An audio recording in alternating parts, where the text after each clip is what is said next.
आज हम लोग भारतीय संविधान की प्रस्तावना का अध्ययन करेंगे। इसके अंतर्गत हम लोग ये देखेंगे कि हमारे देश की प्रस्तावना कैसी है, इसमें किन किन बातों का उल्लेख किया गया है, प्रस्तावना में अब तक क्या संशोधन किया गया है, प्रस्तावना का निर्माण कैसे हुआ, इसकी पृष्ठभूमि क्या रही एवं इसके स्रोत क्या रहे, प्रस्तावना के संबंध में क्या विवाद है और इस विवाद के संबंध में सुप्रीम कोर्ट का क्या मत है।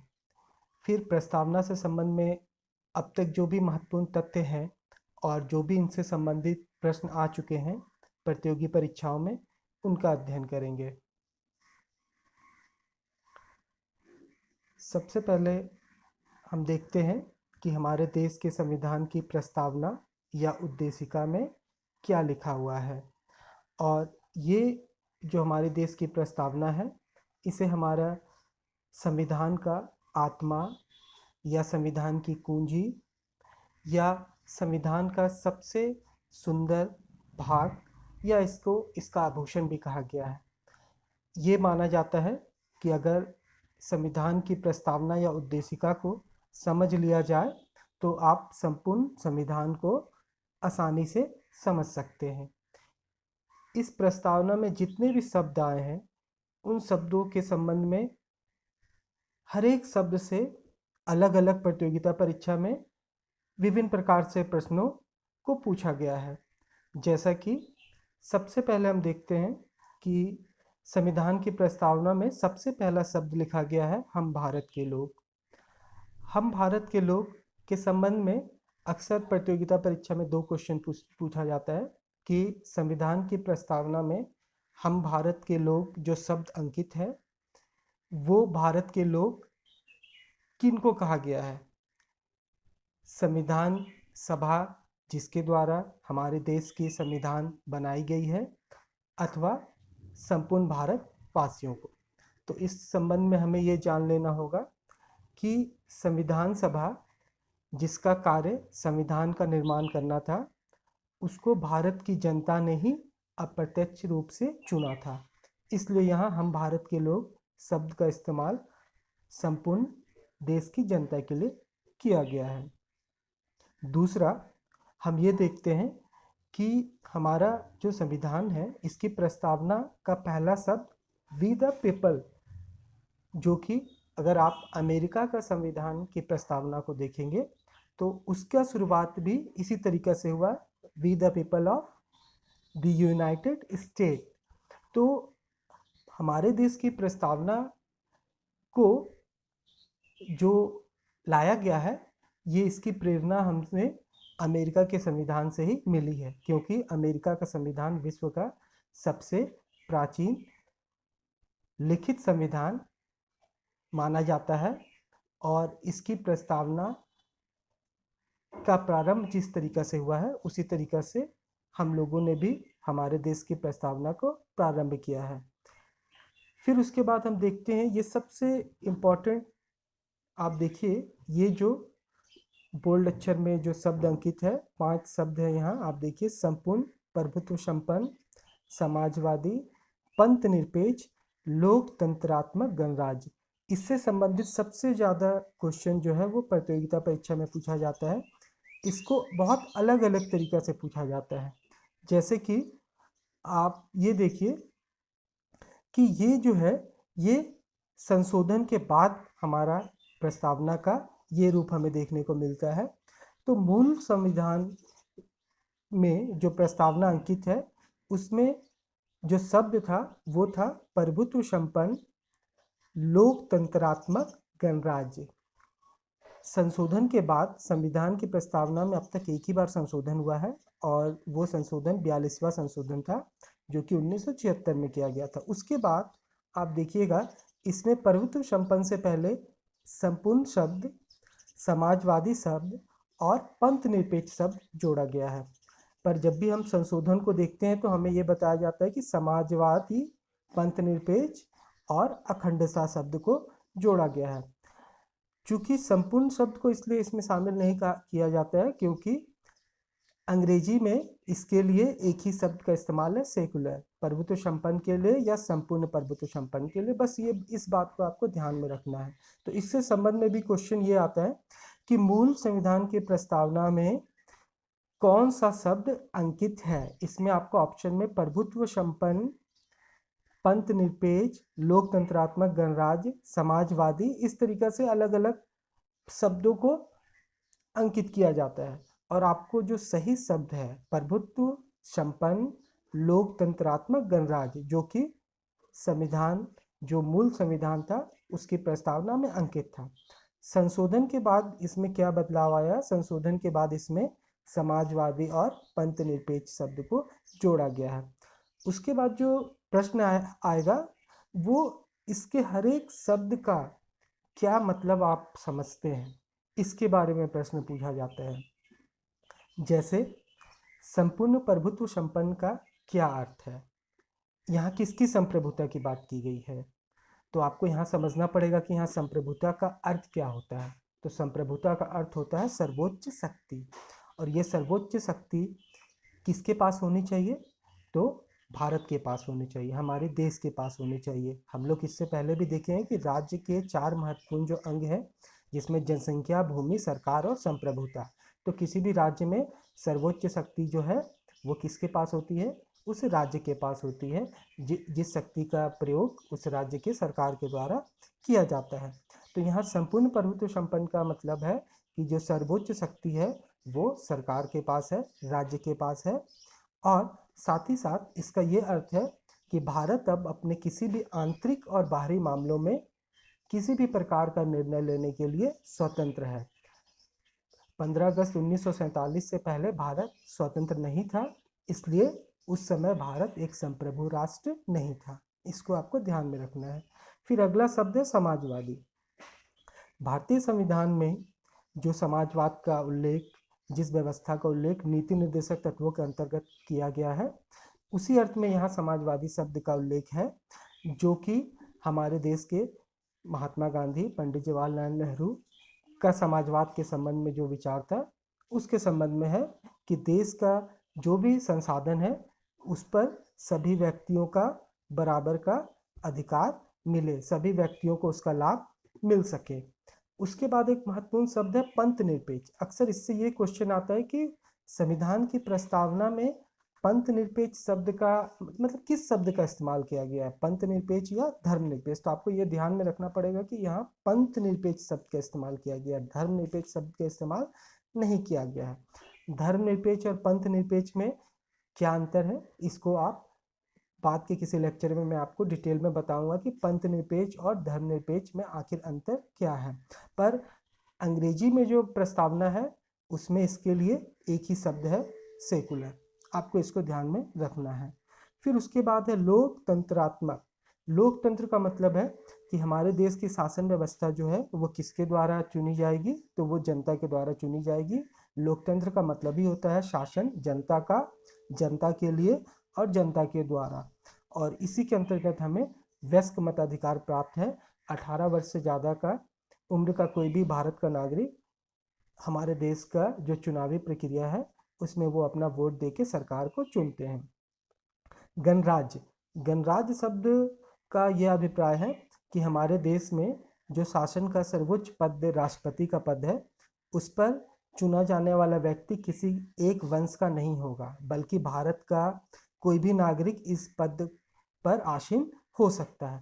पर जब आप राजतंत्र को देखेंगे तो वहाँ एक ही वंश, जो वंश का शासन चलता है, जिस राजा का वंश का शासन चलता है, उसी वंश के आने वाले जो पीढ़ी के लोग हैं वही उस पद पे आसीन होते हैं। तो इसी के लिए यहाँ गणराज्य का मतलब आपको समझना है कि गणराज्य का क्या मतलब है।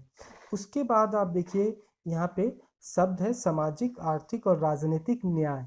इसके संबंध में क्वेश्चन आता है कि भारतीय संविधान की प्रस्तावना में कितने प्रकार के न्याय का वर्णन किया गया है? तो आपको ध्यान में रखना है 3 प्रकार का न्याय के बारे में बताया गया, सामाजिक, आर्थिक और राजनीतिक न्याय। तो ये सामाजिक, आर्थिक और राजनीतिक न्याय का जो विचार है ये कहाँ से लिया गया है? तो आप रूस का संविधान कह सकते हैं, या फिर आप रूस का जो स्वतंत्रता जो आंदोलन था जो कि 1917 में था, आप उसमें इस चीज़ को का उल्लेख था आर्थिक न्याय के बारे में। तो सामाजिक, आर्थिक और राजनीतिक न्याय, 3 प्रकार के न्याय का उल्लेख है। और ये कहाँ से लिया गया है? तो ये जो रूस है वहाँ के संविधान से लिया गया। फिर उसके बाद आप देखिए, विचार, अभिव्यक्ति, विश्वास, धर्म और उपासना की स्वतंत्रता। कितने प्रकार की स्वतंत्रता की बात बताई गई है?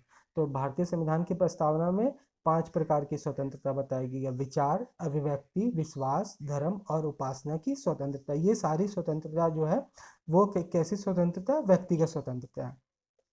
तो आपको ये ध्यान में रखना है कि 5 प्रकार की स्वतंत्रता के बारे में बताया गया, और एक एक शब्द को आपको याद रखना है, वो शब्द को ही पूछा जाएगा। विचार, अभिव्यक्ति, विश्वास, धर्म और उपासना की स्वतंत्रता। उसके बाद आप देखिए, प्रतिष्ठा और अवसर की समता। तो संविधान की प्रस्तावना में समता के बारे में क्या बताया गया है? किन समताओं के बारे में बताया गया? तो 2 समता है, प्रतिष्ठा और अवसर। ये शब्द को आप ध्यान में रखिए। उसके बाद फिर आप देखिए, व्यक्ति की गरिमा और राष्ट्र की एकता और अखंडता। फिर यहाँ पे आप देखिए कि राष्ट्र की एकता और अखंडता, जो मूल संविधान की प्रस्तावना थी उसमें केवल राष्ट्र की एकता शब्द का उल्लेख था, अखंडता शब्द का उल्लेख नहीं था। ये जो एक ही बार जो संशोधन हुआ था उसमें 3 शब्द जोड़े गए थे, उसमें से ये एक शब्द अखंडता भी है। पहले का 2 शब्द को हम लोगों ने यहाँ पे देखा है, समाजवादी और पंथ निरपेक्ष। तो अब अगला शब्द है अखंडता। तो आपको ये ध्यान में रखना है कि ये जो 3 शब्द हैं वो कौन कौन से हैं? समाजवादी, पंथ निरपेक्ष और अखंडता। फिर इसके बाद है बंधुता बढ़ाने के लिए। तो आपको इन शब्दों को ध्यान में रखना है कि जो शब्द का जो चयन किया गया है वो शब्द क्या है। इन्हीं शब्दों से ही संबंध में क्वेश्चन को पूछा जाता है। फिर आप देखिए, ये अंतिम में लिखा गया है, अपने इस संविधान सभा में आज तारीख 26 नवंबर 1949, ये डेट को आपको याद रखना है। इस दिन संविधान को अंगीकृत किया गया था। इस दिन हमारा देश का संविधान जो है वो बन के पूर्ण रूप से तैयार हो चुका था। और ये जो डेट है 26 नवंबर 1949, इसको याद रखने के साथ साथ आप ये जो शब्द अंकित है, शुक्ल सप्तमी संवत 2006 विक्रमी, ये कभी कभी इस तरीका से पूछ देता है कि जो हमारा देश का संविधान कब अंगीकृत किया गया था। तो 26 नवंबर 1949 ऑप्शन नहीं रहेगा, ऑप्शन बहुत सारा रहेगा, उसमें से एक ऑप्शन ये रहेगा, शुक्ल सप्तमी संवत 2006 विक्रमी।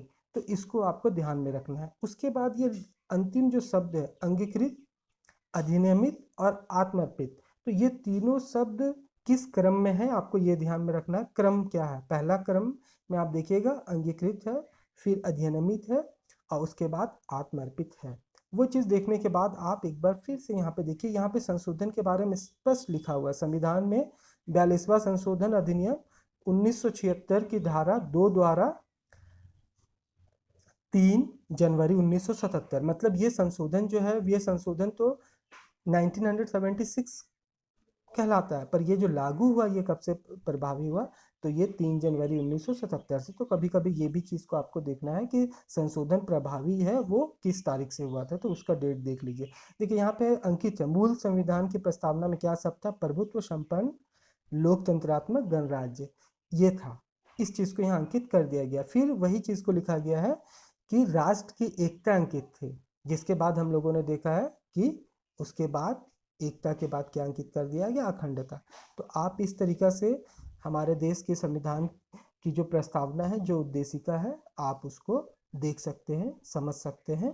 और ये ध्यान में रखिएगा कि जो भी क्वेश्चन पूछता है बस इन्हीं शब्दों के आधार पर, इन्हीं शब्दों से ही संबंध में पूछता है। तो आपको हर एक शब्द को बहुत ध्यान से देखना है, समझना है और याद करना है। फिर यहाँ पे अंग्रेजी में भी संविधान की प्रस्तावना लिखा गया, आप इसको भी देख सकते हैं। कुछ वर्ड जैसे कि मैंने कहा था संप्रभुता के बारे में, कि वो इंग्लिश में संपूर्ण प्रभुत्व संपन्न और संप्रभुता के लिए सोवरेन शब्द का ही इस्तेमाल किया गया है। तो आप यहाँ पे सोवरेन शब्द को देख सकते हैं। और पंथ निरपेक्ष और धर्मनिरपेक्षता के लिए एक ही शब्द सेक्युलर का इस्तेमाल है। तो यहाँ पे आप अंग्रेजी में जब प्रेम्बल को देखेंगे तो आप इन शब्दों को आप देख सकते हैं। तो आप एक बार ये भी आप देखिए, इसमें भी आपको सारा कुछ संशोधन के साथ ही बताया गया है कि मूल संविधान में देखिए कि यहाँ सोवरेन शब्द का इस्तेमाल किया गया था, और बाद में संशोधन के बाद भी वही है। तो संपूर्ण प्रभुत्व संपन्न और प्रभुत्व संपन्न आप एक ही अर्थ में आप देख सकते हैं। तो यहाँ पे आप ये चीज़ को देखिए।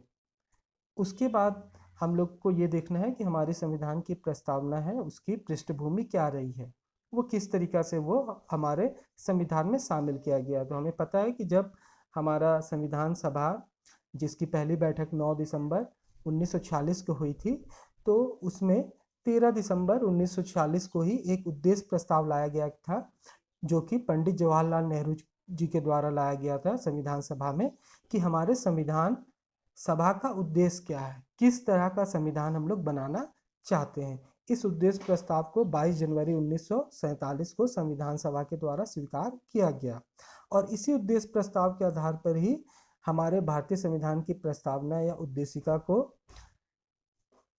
प्रारूप समिति द्वारा फरवरी 1948 में तथा संविधान निर्मात्री सभा ने 17 अक्टूबर 1949 को स्वीकार किया गया। इसमें जो भी डेट है आपको वो इम्पोर्टेंट है। 13 दिसंबर 1946 उद्देश्य प्रस्ताव पंडित जवाहरलाल नेहरू स्वीकार किया गया 22 जनवरी 1947 को संविधान सभा द्वारा। इसी के आधार पर हमारे उद्देश्य प्रस्ताव के आधार पर ही हमारे देश की प्रस्तावना या उद्देशिका का निर्माण हुआ, जिसको कि संविधान की प्रारूप समिति ने फरवरी 1948 में और संविधान निर्मात्री सभा ने 17 अक्टूबर 1949 को स्वीकार किया। उसके बाद प्रस्तावना का स्रोत क्या है, तो मैंने पहले ही बताया था कि विश्व में सर्वप्रथम अमेरिका के लिखित संविधान